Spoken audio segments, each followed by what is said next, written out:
여러분, 지난주 제가 마이클 세일러의 첫 매도 선언을 다루면서 단단하던 비트코인 성벽에 심상치 않은 균열이 생겼다고 경고해드렸죠. 그런데 그 영상이 올라가고 불과 며칠 만에 그 균열을 파고드는 폭탄급 소식이 터졌습니다. 비트코인 킬러 피터 시프가 드디어 칼을 빼들었습니다. 이건 단순히 독서를 퍼붓는 수준이 아닙니다. 스트래티지의 우선주 발행 구조를 전형적인 폰지 사기로 규정하고 미국 SEC의 즉각적인 조사를 공개 촉구했습니다. 본업은 이자도 못 내는데 빚내서 비트코인을 사고 그 비트코인을 팔아서 배당을 준다?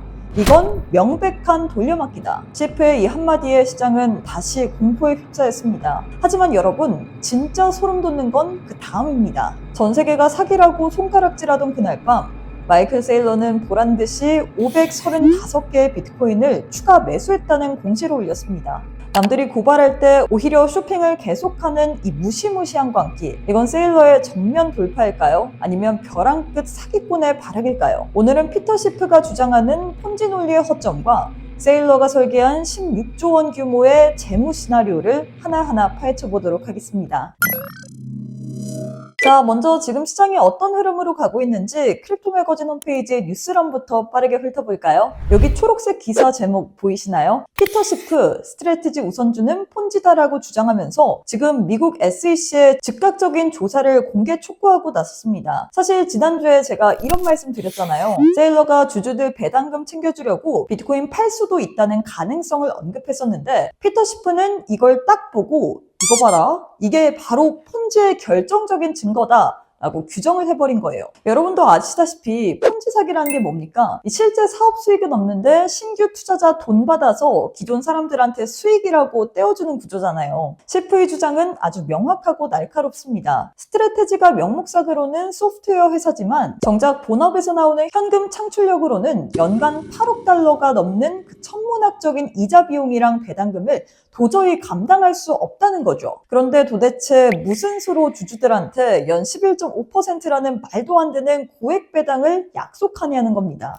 결국 재원 마련하려고 비트코인을 몰래 팔거나 새로 주식을 막 찍어내서 메꾸는 건데 시프는 이게 결국 자산 가치를 갉아먹는 자산 돌려막기랑 다름없다는 게 논리예요. 특히 이번 상품이 안정적인 현금 흐름을 원하는 은퇴자들을 타깃으로 설계됐다는 점을 강조하면서 이건 명백한 SEC 사기 방지 규정 위반이라고 목소리를 높이고 있습니다. 만약에 정말로 SEC가 조사에 착수해서 스트래티지의 자금 조달 통로를 꽉 막아버린다면 과연 어떻게 될까요? 새로 채권 발행해서 기존 빚 갚는 차원이 아예 불가능해지겠죠. 그럼 그 자금줄이 끊기는 순간 금고에 있는 비트코인 82만 개를 시장에 대량으로 던져야 하는 상황에 직면하게 되고 이건 시장 전체를 무너뜨릴 수 있는 데스 스파이럴로 이어질 수 있습니다. 이게 바로 지난주에 제가 말씀드렸던 그 작은 균열이 거대한 붕괴로 이어질 수 있다는 이 매크로 시나리오예요. 하지만 여기서 또 하나의 뉴스에 주목해야 합니다. 세일러의 호언장담, 비트코인 1개 팔면 20개 매수,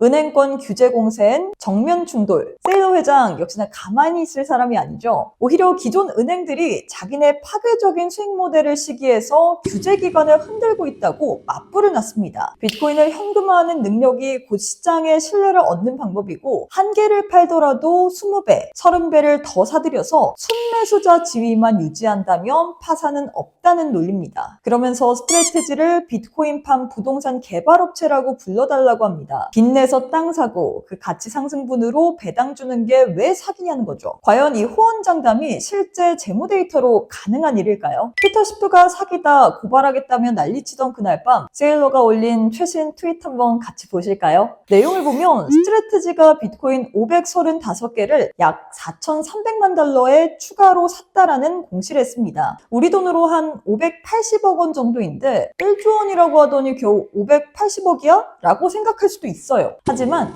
진짜 무서운 팩트는 그 배후에 숨어 있습니다. 세일러가 이번 쇼핑을 위해서 확보해둔 그 엄청난 실탄의 규모 그리고 무엇보다 그 돈을 빌려온 이자에 소름이 돋아야 합니다. 여러분, 요즘 금리 얼마나 높습니까? 일반 기업들은 7에서 8% 줘도 돈 빌리기가 힘든데 세일러는 과거 저금리 시절에 단 연 2.25%라는 초저리로 1조 원이 넘는 장기 부채를 미리 딱 잠궈뒀습니다. 그러니까 지금 당장 비싼 금리로 돈을 새로 빌리는 게 아니라 예전에 확보해둔 아주 저렴한 실탄이 여전히 금고에 든든하게 버티고 있다는 게 핵심이에요. 여기에 더 강력한 팩트 하나 더 보여드릴까요? 스트래티지가 올해 들어서만 자본시장에서 끌어모은 누적 조달 규모가 무려 116억 8천만 달러, 우리 돈으로 약 16조 원에 달합니다. 피터 시프가 돈도 없는 사기꾼이라고 공격할 때 세일러는 뒤에서 16조 원 규모의 자금 조달 파워를 과시하고 있었던 게 팩트라는 거죠. 그래도 이 자문 내서 망하면 어떡하냐 걱정되시죠? 재무 수치를 조금 더 깊게 파헤쳐보도록 하겠습니다. 현재 스트래티지가 1년에 지불해야 할 이자와 배당금 총액이 8억 700만 달러 정도거든요. 그런데 회사가 금고에 따로 쟁여둔 현금 예비비, 즉 리저브 펀드는 무려 14억 4천만 달러, 우리 돈으로 약 2조 원에 달합니다. 이게 무슨 소리냐? 비트코인 가격이 폭락해서 추가 담보를 넣어야 하거나 비트코인을 단 한 개도 못 파는 최악의 상황이 오더라도 앞으로 약 21개월 동안은 아무 문제 없이 이자랑 배당금을 연체 없이 꼬박꼬박 줄 수 있는 체력을 이미 완성해놨다는 겁니다. 결국 세일러의 전략은 아주 명확합니다. 값싼 달러 빌려와서 가치가 오르는 비트코인으로 치환하자는 거예요. 세일러는 장기적으로 비트코인 상승률이 자신의 자본 조달 비용을 계속 압도할 수 있다고 베팅하고 있는 겁니다. 실제로 세일러는 비트코인 일드라는 자체 핵심 지표가 이번 분기 9.4%를 기록했다며 본인의 전략이 유효하다고 주장하고 있습니다. 시프가 폰지라고 비난하는 그 순간에도 전 세계 큰 손들은 여전히 스트래티지에게 기꺼이 수조 원의 돈을 맡기고 있습니다. 여러분이 보시기엔 어떠신가요? 이게 정말 폰지일까요? 아니면 초인플레이션 시대를 대비한 가장 영리한 금융 설계일까요? 자, 세일러와 시프의 거대한 수싸움을 보고 있으면 이런 생각이 드실 겁니다. 그래서 지금이 살 때야 팔 때야? 사실 이런 노이즈 가득한 뉴스에 일희일비하다 보면 우리 계좌는 녹아내릴 수밖에 없습니다. 진짜 프로들은 그래서 뉴스에 휘말리지 않고 차트 위에 그려진 이 돈의 흔적을 읽습니다. 그래서 오늘은 저희 홈페이지 트레이더 칼럼에서 아주 뜨거운 반응을 얻고 있는 분석글 하나 소개해드리려고 하는데요. 맨 오른쪽 보이시나요? 초보는 보면 날개답니다. 비트코인 이동평균선 매매법, 고수들이 보는 진짜 핵심 총정리. 여러분, 차트 좀 보신다는 분들은 이동평균선 다 아시죠? 5일선, 21선.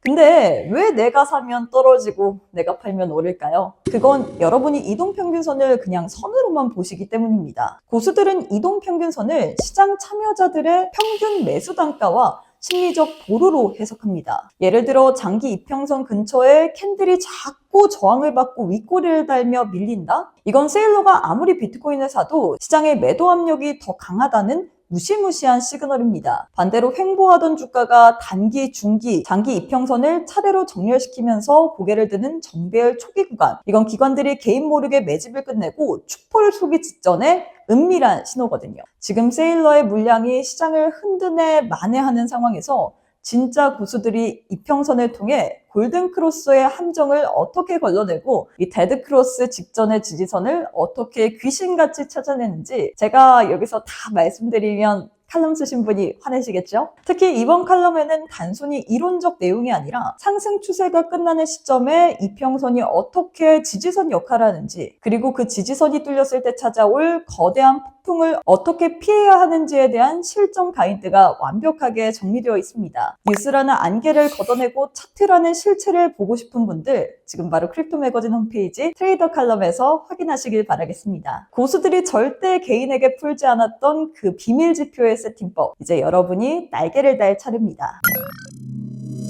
오늘 우리는 피터 시프가 주장하는 스트래티지 폰지 논란의 실체와 그 이면에 숨겨진 세일러의 치밀한 16조 원 재무 시나리오를 데이터로 파헤쳐봤습니다. 세일러는 도박꾼일까요? 아니면 시대를 앞서간 금융의 천재일까요? 정답은 피터 시프의 고발장도 세일러의 호언장담도 아닙니다. 오직 여러분이 확인할 팩트와 데이터만이 여러분의 계좌를 지켜줄 겁니다. 남들이 사기라고 외치며 떠날 때 누군가는 차트의 이면을 보고 기회를 잡습니다. 이 장엄한 금융전쟁의 결말을 크립토 매거진과 함께 끝까지 추적하시죠. 오늘 내용 도움되셨다면 구독과 좋아요, 알림 설정까지 부탁드리고요. 저는 다음 시간에 더 날카로운 분석으로 다시 돌아오도록 하겠습니다. 그럼 안녕!